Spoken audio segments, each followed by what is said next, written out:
We're gonna make the best white cake ever. I don't know about y'all, but I'm more of a chocolate girl. And if I had a choice, I would always choose chocolate over white. But this cake here will blow your mind. So let's check this out, and I want y'all to make it and try it. Okay, I've got my oven on 350 preheating, and I've got my lovely mixer here that I just love so much. Okay, you need 1 box of super moist. Get the super moist, people. White, not yeller, white cake mix. And then you want to do 1 cup of sugar. Honey, honey, you are my everything. 1 cup of all-purpose flour. 1 1/3 cup of water. Then I've got 4 tablespoons of butter that I melted. You're gonna add like a little bit of salt. I measure with my heart with my salt.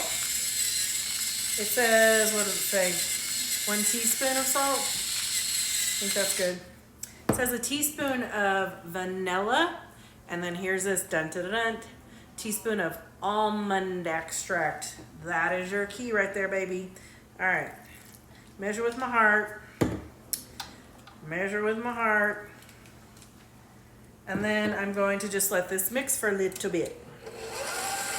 Hey, you know what would help is if I lowered it.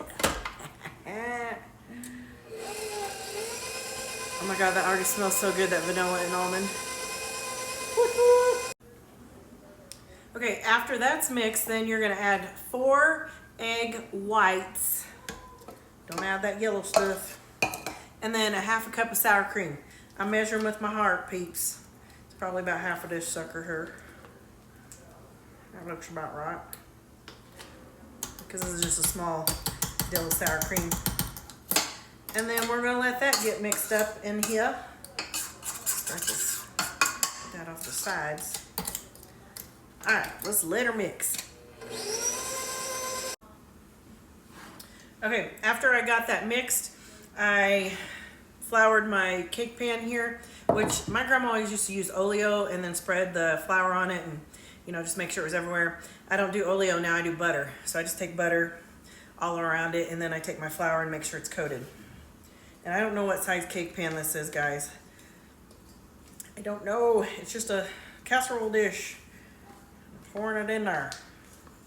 So I'm in Denver. The altitude is different here than in Oklahoma, where I'm from. So I'm gonna cook it, because normally you can cook it for about 20-25 minutes on 350. So I'm gonna check it. I'm gonna check it in 25 minutes, but it may need to go a little bit longer here in Denver, just because the altitude change. How many of y'all couldn't wait for your grandma to give this to you to lick the bowl, and you were wishing that she didn't use a spatula, because spatulas get it all off of it, and they would have very little.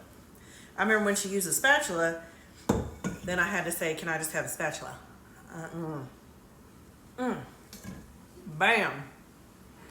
Right, got it in there. You get it in here.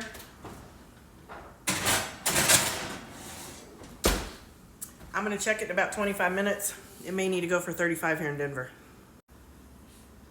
While the cake's cooking, we're gonna make homemade icing. So it's like a buttercream icing. So I've melted 2 sticks of butter, and we're gonna pour in here. I cleaned up all my stuff from mixing the birthday or the white cake.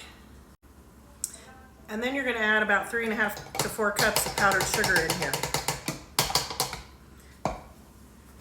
Oh, let me just clean this sucker out. Ooh, powdered sugar's so messy. All right.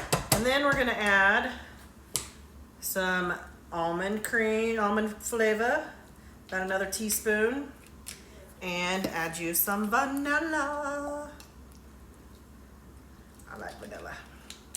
And then we're gonna add a 1/3 cup of heavy cream into there. And then I'm just gonna let this mix up. It's homemade icing is so freaking simple. Okay, let's not forget this again. Let's lift it, Put it on low where this powdered sugar go flying. And just let her mix.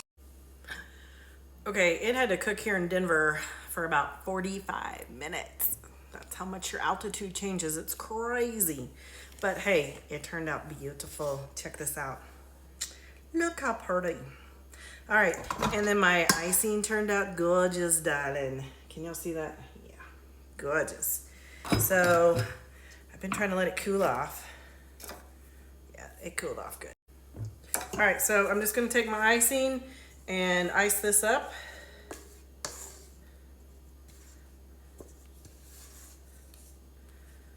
Get it all smoothed out. And then I can't wait to taste it.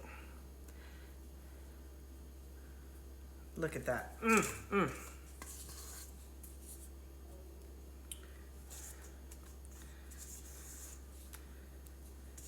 My hands were clean when I touched the cake. You guys like to judge about that. I washed my hands because I'm taking this over to a friend's for the Super Bowl party. So you always have to, you know, be careful when you cook, when you're going to potlucks. Everybody's so judgmental on here. They act like I'm stupid. Like, if I'm taking something to somewhere, I cook it way different than if I'm cooking it at home and it's just me. So beautiful. All right. So we're actually going to finish this at my friend's house because I'm going to let them all taste it and see what they think on our TikTok. Okay, I'm at my friend's house, Ashley, so it's really loud in here. Here's my friend Ashley. So here is the finished product. Look how good that looks. And so we're going to give it a taste.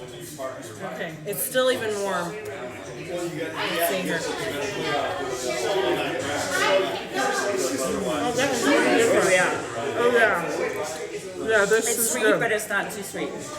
Oh, that's And the good. flavoring is just, this is not a box cake mix. Like, you would be shocked. This is so good. That's really it. Even with the frosty nut setting, but it's good. Yeah. I couldn't let the cake cool off to put the homemade icing on because I need to get over here to Ashley's. You don't need it. But it's still really good. Really good.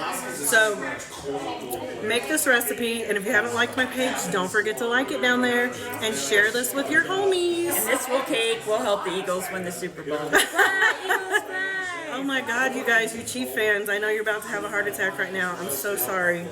I'm rooting for them. I didn't think I'd be rooting for the underdogs. They're not the underdogs. Chiefs aren't the underdogs. I didn't. No, I said I didn't think they would be the underdogs. Oh my gosh. Yeah. All right. See y'all later.